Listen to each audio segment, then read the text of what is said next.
துடிக்குது என் நெஞ்சம். ஒரு தீ போல ஒரு தீ வந்து உயிரை தந்தாட. ஞாபகம் உன் ஞாபகம் அது முடியாத முதலாகும். பூமுகம் உன் பூமுகம் அது முடியாத முதல் பாகம்.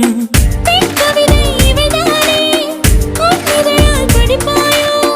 கண்ணிமையால் இணை மூடி காதல் திறப்பாயோ. பட்டாம் பூச்சி கூப்பிடும் போது பூவே ஓடாதே. ஹோய் ஹோய் காதல் தேனை சாப்பிடும் போது பேசக்கூடாதே.